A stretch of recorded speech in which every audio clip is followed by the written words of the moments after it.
बिस्मिल्लाहिर्रहमानिर्रहीम।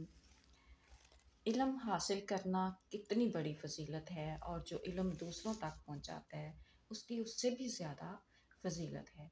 खुदा ताला इन लोगों से किस कदर खुश होता है और रसूल करीम सल्लल्लाहु अलैहि वसल्लम किस कदर खुश होते हैं, तो इस बात को हम देखते हैं।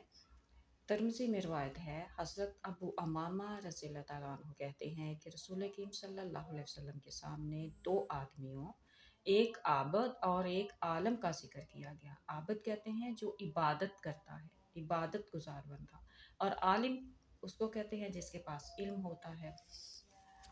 तो आप सल्लल्लाहु अलैहि वसल्लम ने फरमाया, आलिम को आबद पर इसी तरह बरतरी हासिल है जिस तरह मुझे तुम में से कम तरीन शख्स पर।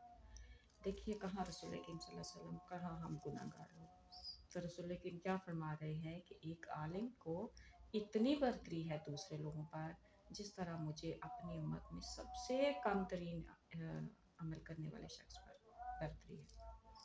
सुबहान अल्लाह। इन अल्फाज पर गौर कीजिए, करें और इस समझने की कोशिश करें।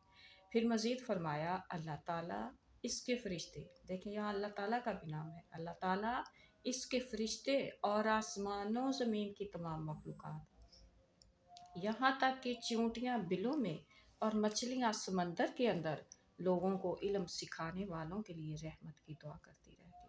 ये तिरमिज़ी की रिवायत। सुभान अल्लाह, अल्लाह ताला कैसे छोटी छोटी सी बातों का कितना अजर देता है।